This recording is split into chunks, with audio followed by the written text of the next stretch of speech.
गणेश जी के दिव्य चरित्र को श्रवण करा रहा हूं। एक दिन की बात है, भगवान शिव जी और माता पार्वती अपने सखियों के साथ थी। और बंधुओं, माँ पार्वती अपने सखियों के साथ एक दिन बैठी थी। जया और विजया दोनों आपस में बात कर रहे थे। तीनों जने थे, आपस में बात कर रहे थे कि हे सखी, आज तक हम विवाह के बाद जब आए हैं यहाँ, और जब यहाँ भोलेनाथ के जो गण हैं, नंदी, भृंगी, श्रृंगी, प्रमद गण, ये जो भगवान के गण हैं ना, ये तो भगवान के हमारे भी अपने हैं, लेकिन हमारा मन उनसे नहीं मिलता। हमको ऐसे गण चाहिए जो हमारी आज्ञा का पालन करें। नंदी, भृंगी, श्रृंगी, प्रमद गण, ये तो गण शिव जी के हैं, हमारे भी हैं, लेकिन आज्ञा हमारा नहीं मानते। शिव जी जितना कहते हैं वो उतना करते हैं। इसलिए देवी, कोई ऐसा शक्ति हो, ऐसा कोई पुत्र हो जो हमारी कहे अनुसार से करे। पार्वती जी इस बात का चर्चा किए, और चर्चा करने के बाद पार्वती मैया स्नान करने के लिए चली गई। अब द्वार पे नंदी महाराज थे। अब नंदी महाराज को कहे कि हे नंदी, मैं स्नान करने के लिए अंदर जा रही हूं, तुम यहीं पे पहरे देना, किसी को अंदर आने मत देना। अब नंदी महाराज ने तो ठीक है कह करके कह दिया। लेकिन अब शंकर जी महाराज आए और उस भवन में जब जाने के लिए हुए, तो शंकर जी ने कहा कि नंदी, मुझे अंदर जाना है। नंदी ने कहा कि प्रभु, इस समय माँ पार्वती ने कहा है कि स्नान कर रहे हैं तो किसी को आने नहीं देना है। शंकर जी ने कहा, क्यों नंदी, मेरी बात तो तुम मना करते हो, क्या समझ रखा है, चलो दूर हटो। डांट करके महाराज शिव जी अंदर प्रवेश कर गए। और उस समय पार्वती मैया स्नान कर रही थी। जैसे शिव जी को देखे, शिव जी को देख करके मन में लज्जा हुआ, और लज्जा के कारण उनको वही बात याद आई, अपनी सखी जया और विजया की बात की, ऐसे कोई गढ़ हो जो हमारी आज्ञा के अनुसार करे। अपनी सखियों की बात को सुन करके उसी समय शंकर जी आए, देखे, उसके बाद चले गए। और जाने के बाद स्नान कर रही थी, शरीर में जो उपटन लगा हुआ था उसी को अपने मन में विचार करके एक पुतले के रूप में उसको निकाली, और निकाल करके पुतले के रूप में बनाई, और उसमें बीज मंत्र डाल करके उसे प्राण प्रतिष्ठित कर दी। और उसी से एक दिव्य सुंदर गौर वर्ण के बालक का जन्म हुआ। और वो दिव्य बालक जैसे ही जन्म हुआ, और जन्म होते ही उस बालक ने कहा कि हे माता, आप आज्ञा दो, आपने मुझे क्यों जन्म दिया है, आप मुझे आज्ञा दो। जैसे ही माँ ने सुना, तो उस दिव्य बालक जिसका नाम क्या है, अभी वो नाम नहीं है, केवल एक दिव्य पुरुष के रूप में है। इसका कथा है, ध्यानपूर्वक, इसीलिए कहते हैं कथा श्रवण करना चाहिए। बोली हर हर। हाँ, वह दिव्य पुरुष, वो बालक दिव्य, अत्यंत सुंदर, सोने का कुंडल पहना हुआ, घुंघराले बाल है, और मुख में उसके दिव्य तेज, आंख कमल के समान, भौं आंख सेम हमारे जैसे। और महाराज उस बालक ने कहा कि माँ, मुझे आज्ञा दो, क्या करना है। माँ ने कहा, ये लो छड़ी, और इस छड़ी को लेकर के तुम मेरे द्वार पे जाओ, और कोई किसी को भी अंदर आने से मना कर देना। समय बीता, द्वार पर माँ के कहे अनुसार से वो बालक करता था। एक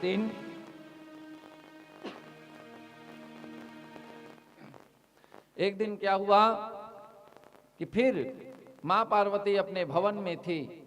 उस समय भवन में अपना कार्य कर रही थी। द्वार पे कह दिए थे कि किसी को अंदर नहीं आना है, और द्वार पर वहीं दिव्य बालक खड़ा था। अब वो दिव्य बालक द्वार पर खड़े होकर के पहरा दे रहे थे, और पहरा दे रहे थे तो महाराज उसी समय भगवान के नंदी, भृंगी, इन लोगों को अभिमान हो गया कि भगवान हमको जो कहते हैं हमारे अनुसार भगवान हमारे हिसाब से भी करते हैं। उनके अभिमान को दूर करने के लिए आज भगवान ने लीला किया, कहे कि जाओ पार्वती को बुला करके लाओ। लेकिन जैसे ही नंदी भृंगी श्रृंगी गए तो द्वार पे देखते हैं कि एक बालक खड़ा है, और उस बालक को देख करके नंदी कहता है कि ये बालक कौन हो और हमें अंदर जाने दो। लेकिन महाराज अब उस बालक ने कहा कि अभी मेरी माँ की आज्ञा नहीं है कि तुमको अंदर भेजूं। नंदी ने गुस्सा किया, जाने के लिए जिद किया, लेकिन महाराज वो दिव्य बालक उनको मार पीट करके वहां से भगा दिया। कोई लड़ नहीं पाए, सब दौड़े दौड़े शंकर जी के पास आए, कहने लगे कि प्रभु हमने ऐसा कोई दिव्य बालक हमारे गढ़ों में कोई नहीं है जो हमसे युद्ध करके हमको हरा दिया है, चलिए आप और उस बालक को आप दंड दें। शंकर जी आए, शंकर जी ने देखा उस दिव्य बालक को देख करके तो जान गए थे। शंकर जी ने कहा क्यों यहाँ किस लिए हो? वो दिव्य बालक ने कहा मेरी माँ ने कहा है किसी को अंदर आने नहीं देना है, इसलिए मैं अपनी माँ के वचन को सिद्ध करने के लिए खड़ा हूं। जैसे ही कहे तब क्या था महाराज, भगवान शंकर जी कहा कि अरे बालक तू नहीं जानता मैं कौन हूं? तुम जिसको माँ कह रहे हो मैं उसी का स्वामी उसी का पति हूं, मुझे तो अंदर जाने दो। कहने लगा कि नहीं, मेरी माँ की आज्ञा के बिना मैं किसी को नहीं जाने दूंगा। भगवान कहे ये नंदी जाओ उस दुष्ट बालक को पकड़ो और पकड़ करके उसे उचित दंड दो, उसे दंड दो, नहीं तो मेरे गुस्से के साथ ये भस्म कर दूंगा इसे। नंदी जाकर के कहने लगा बालक अभी भी समय है, तुमको हमारे गढ़ हो, हमारे ही शिवलोक में वास कर रहे हो, माता पार्वती के आप प्रिय हो, इसलिए हम समझा रहे हैं। लेकिन गणेश जी तो मानने वाले नहीं थे और कहने लगे अगर तुमको अपनी जान की फिक्र है तो तुम यहां से भाग जाओ। जैसे ही गड़े वहां वो बालक ने कहा तब शिव जी को क्रोध आया, और क्रोध आने के कारण जैसे ही शिव जी ने कहा ये बालक अगर तू ज्यादा कहेगा तो तुम्हें दंड दूंगा, और दंड में यही होगा कि तुम्हारा प्राण हर लिया जाएगा। ऐसे कह करके जब हुए तो उधर वो बालक भी अपना छड़ी निकाल लिया, चलो मैं भी युद्ध करूंगा, और दोनों एक दूसरे से युद्ध करने के लिए इधर शंकर जी त्रिशूल उठा लिए, उधर वो बालक वो छड़ी लेकर के एक प्रहार करने लगा। भगवान शंकर ने एक त्रिशूल के प्रहार से उस छड़ी को फेंक दिए, छड़ी दूर में गिरा, निहत्था हो गया। और भगवान के ऐसे क्रोध आया, भगवान ने उसी समय त्रिशूल उठाया और उस दिव्य बालक के ऐसे सिर पे मारा, सिर वही से धड़ से कट करके अलग हो गया। उसी समय वो बालक चिल्लाने लगा माँ हे माँ। उसके करुण आवाज को सुन करके माँ जगतजननी आदि शक्तिमान तुरंत अपने भवन से निकली और आकर के क्या देखती है कि उनके सामने वही दिव्य बालक बिना उसके सिर का मुर्दे के समान पड़ा है। अब महाराज काली मैया के स्वरूप में आज पार्वती मैया का क्रोध बढ़ गया और क्रोधित हुई, और वहां काली चंडी भद्रकाली के रूप में माँ पूरा प्रकाश होने लगे, दिव्य तेज निकलने लगा शरीर से। दिव्य तेज को देख करके देवता हाहाकार हो गए, देवता आकाश से देख रहे हैं, वहां पे जितने भी गढ़ थे शिवगढ़ थे सब भागने लगे।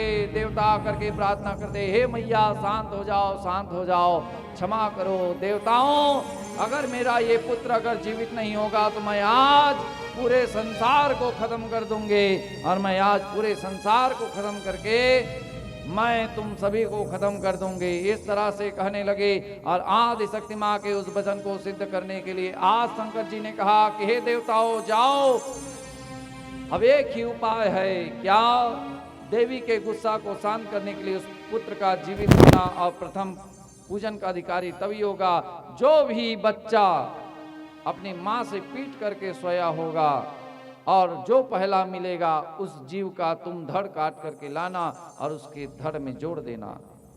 देवता गए और देवता जा करके एक छोटे हाथी का बच्चा था जो जन्म लिया हुआ था, अपने माँ से पीट करके सोया हुआ था, उसी बालक को देख करके देवता गए और देवता जा करके उसके गले को धड़ से काट लिए और काट करके लाए, और गणेश जी के वही पड़ा हुआ धड़ था उसी धड़ में जोड़ दिए। और जैसे ही महाराज शंकर जी आए और शंकर जी ने कमंडल से जल निकाला और इस मंत्र का उच्चारण करते ही छिड़का उस शरीर पे, और जैसे ही छिड़का महाराज ऐसे खड़े हो गया धड़ के सहित, जैसे मान लो सोया हुआ बालक जैसे उठ जाता है, वैसे ही वो आज उठ बैठा। जैसे ही उठा सभी जय जयकार करने लगे, बोलिए गजानन स्वामी के।